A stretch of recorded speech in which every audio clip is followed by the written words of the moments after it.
नमस्कार। आज हम एक बहुत ही दिलचस्प लेख पर बात करने वाले हैं। रथ यात्रा, एकता की एक दिव्य यात्रा। जी नमस्कार। हाँ, ये लेख रथ यात्रा को एक अलग नजरिए से देखता है। बिल्कुल। हम सब ने पुरी की रथ यात्रा के बारे में सुना है, हाँ। उसकी भव्यता के बारे में भी, लेकिन ये लेख थोड़ा और गहराई में जाता है। हाँ, ये सिर्फ धार्मिक पहलू तक सीमित नहीं रहता। सही कहा। तो आज हम कोशिश करेंगे कि इस लेख के जरिए रथ यात्रा के उन आयामों को समझें जो शायद पहली नजर में ना दिखें, खासकर वो एकता और समानता वाला संदेश। जी तो चलिए शुरू करते हैं। मूल रूप से तो ये देवताओं की यात्रा है। हाँ। भगवान जगन्नाथ, उनके भाई बलभद्र और बहन सुभद्रा। हाँ, अपने मुख्य मंदिर से गुंडीचा मंदिर तक जाते हैं, जो उनकी मौसी का घर माना जाता है। लेकिन लेख कहता है कि ये सिर्फ एक जगह से दूसरी जगह जाना भर नहीं है। नहीं, बिल्कुल नहीं।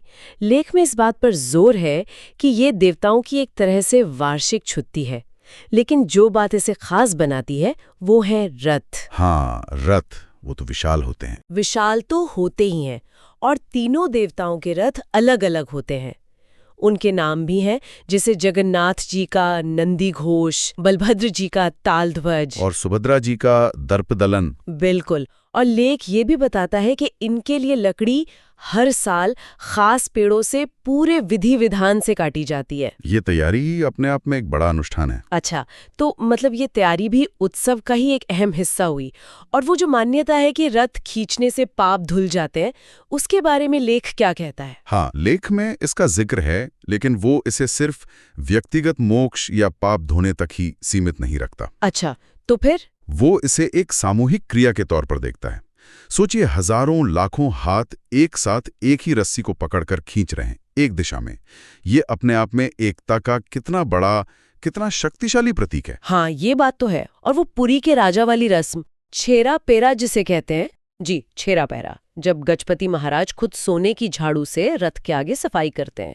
लेख के मुताबिक ये सिर्फ एक रस्म नहीं है, ये सदियों पुराना संदेश है कि भगवान के सामने सबसे बड़ा राजा भी एक सेवक है। समानता का इससे बड़ा प्रतीक और क्या होगा? ये वाकई बहुत गहरा अर्थ है, एक रस्म में इतना कुछ। बिल्कुल। अच्छा, और जब यात्रा शुरू होती है, वो माहौल, लेख उसे कैसे दिखाता है? क्या सिर्फ भीड़ और भक्ति? नहीं, लेख माहौल का बड़ा ही जीवंत वर्णन करता है।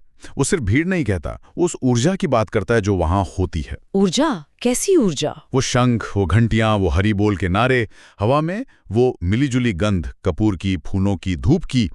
लेख में एक श्रद्धालु का अनुभव भी है जो कहता है कि उस भीड़ में आप अपनी पहचान भूल जाते हैं, बस एक सामूहिक चेतना का हिस्सा बन जाते हैं। वाह, ये तो अनुभव करने वाली बात लगती है। बिल्कुल। और ये एहसास सिर्फ पुरी तक ही नहीं है, लेख इस बात पर भी रोशनी डालता है कि कैसे दुनिया भर में रथ यात्रा निकलती है। हाँ, मैंने भी सुना है, विदेशों में भी। जी हाँ, सैन फ्रांसिस्को से लेके सिडनी तक जहाँ भी प्रवासी ओडिया समुदाय हैं या इस्कॉन के मंदिर हैं, वहाँ इसी भावना से, इसी उत्साह से रथ यात्रा निकाली जाती है। तो ये एक तरह का वैश्विक उत्सव बन गया है। अच्छा, तो ये सिर्फ एक स्थानीय या धार्मिक पर्व नहीं रहा, बल्कि इसका प्रभाव वैश्विक और सांस्कृतिक भी है।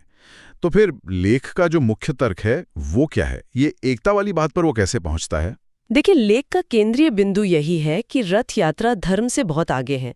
ये एक सामाजिक और सांस्कृतिक घटना है। ये वो मौका है जब समाज की बनाई सारी दीवारें, जाति की, पंथ की, अमीर गरीब की, वो सब टूट जाती हैं, कम से कम उस दिन के लिए।